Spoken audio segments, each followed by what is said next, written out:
Doña Flor by Pat Mora, illustrated by Raúl Colón.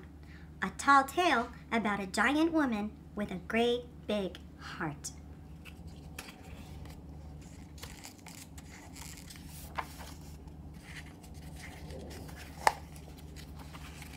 Doña Flor.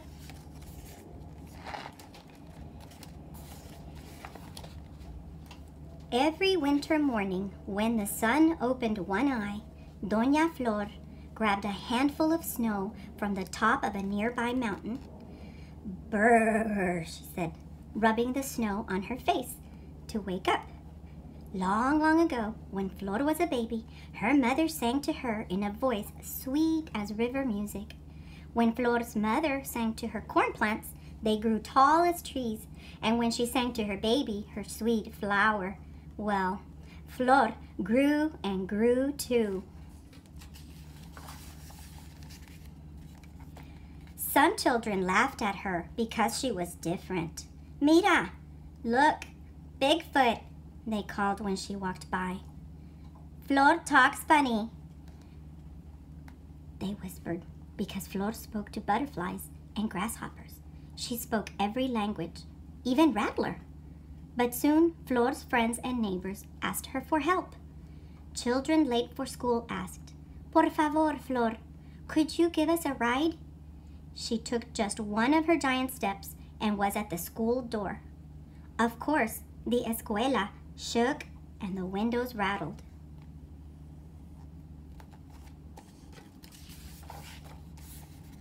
When Flor finally stopped growing, she built her own house.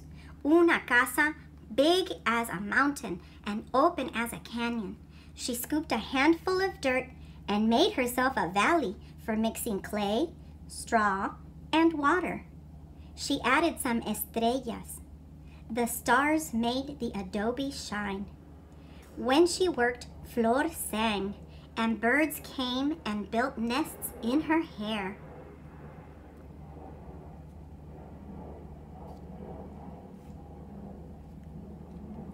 Flor wanted everyone to feel at home in her house.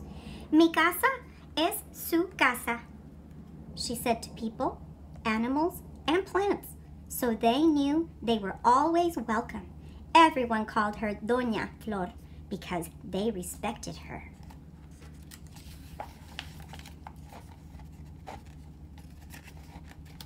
No one needed an alarm clock in Doña Flor's pueblo. When her hands, white as plates, started patting tortillas, everyone in the village woke up. So her neighbors would have plenty to eat, she stacked her tortillas on the huge rock table in front of her house. Flor's tortillas were the biggest, bestest tortillas in the whole wide world. People used the extra ones as roofs. The houses smelled corn good when the sun was hot. In the summer, the children floated around the pond on tortilla rafts.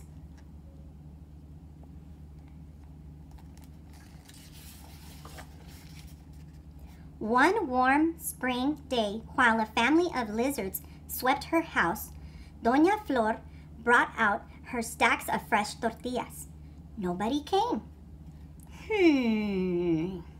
Thought Flor. She started knocking on doors and calling to her neighbors. "¿Qué pasa?" "What's the matter?" she asked, bending down to peer into their small doors to see where they were hiding. "A puma," they whispered. "The children have heard a huge mountain lion circling the village. Listen." Flor listened, and sure enough, she heard a terrible growl. Doña Flor and her animal friends went out looking for the huge gato, but they couldn't find it. That night, she carried her tired friends, the coyotes and rabbits, back home. But just as she started to tuck them in and read them a good night story, they all heard, "Roar!" "Where is that darn cat?" asked Flor. But the scared animals were shaking and shivering under their sheets. She gave each a giant kiss, Smack! The sound echoed and woke the grumpy wind, who stormed up and down the hills, a-grumbling and a-growling. That night, the wind got so angry that he blew the trees and houses first to the left and then to the right, again to the left and then to the right.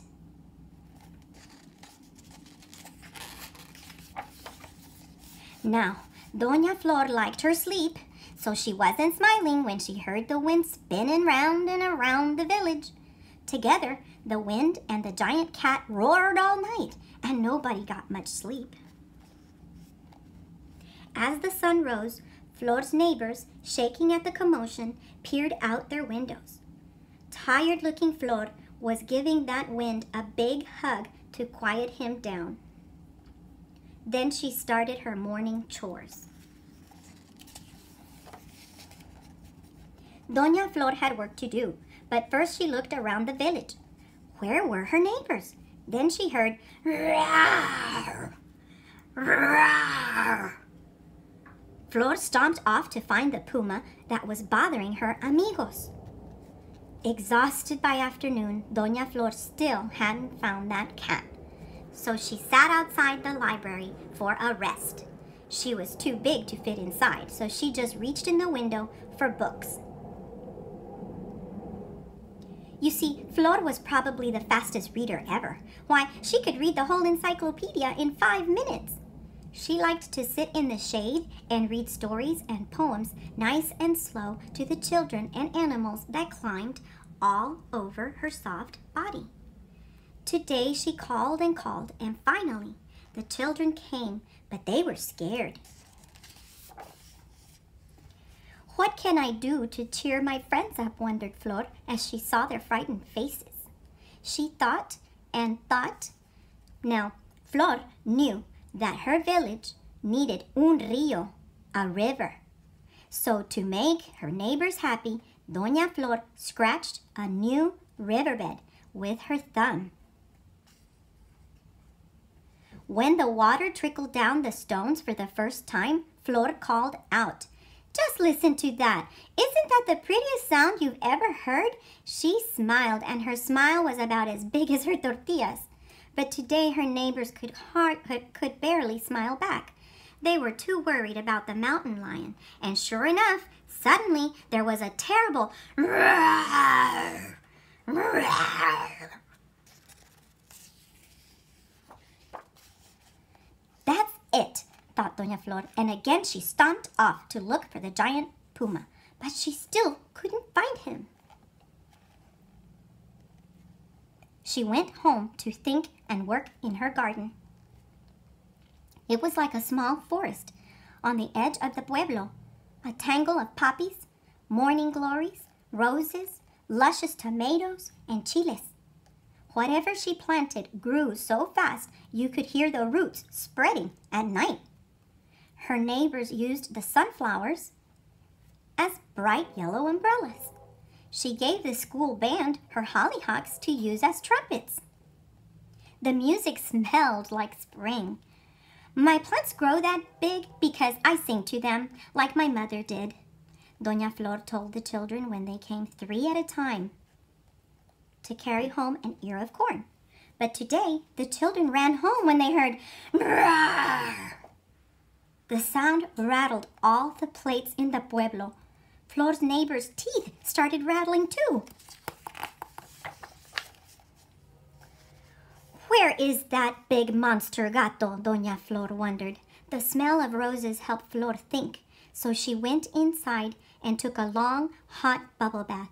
Everyone knew Doña Flor was thinking when bubbles that smelled like roses began to rise from her chimney.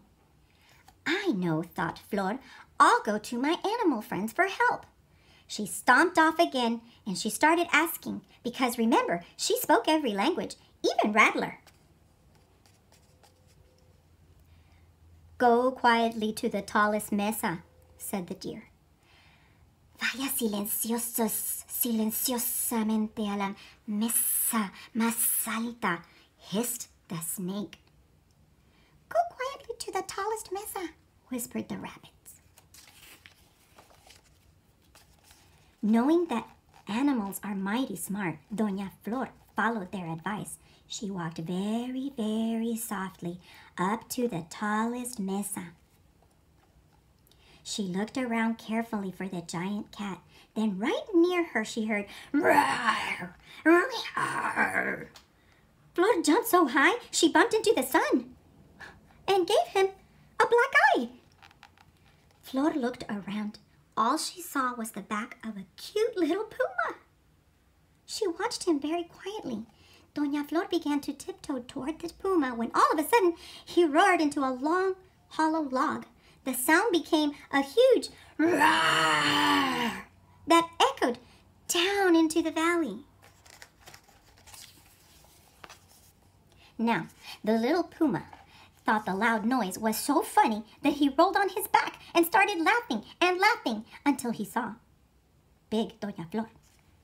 Aha, thought Flor. Are you the chico who's causing all the trouble? She asked. The little puma tried to look very fierce. His eyes sizzled with angry sparks. He opened his mouth wide and his teeth glinted.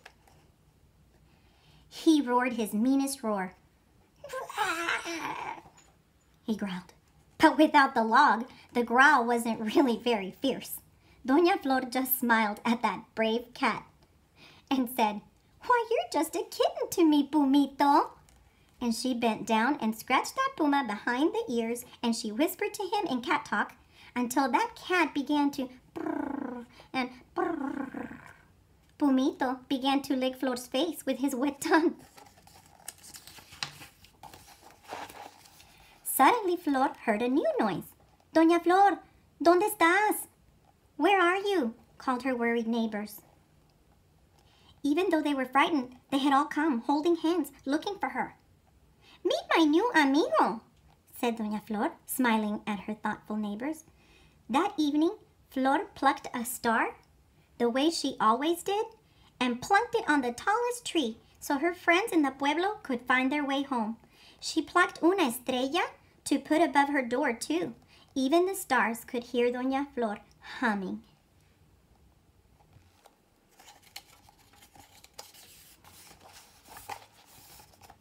Flor liked a fresh bed, so she reached up and filled her arms with clouds smelling of flowery breezes.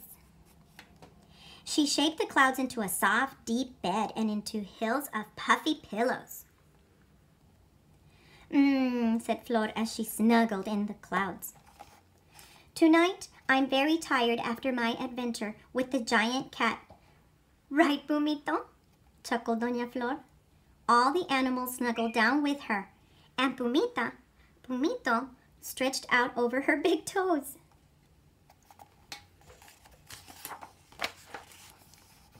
Pumito on Doña Flor's foot.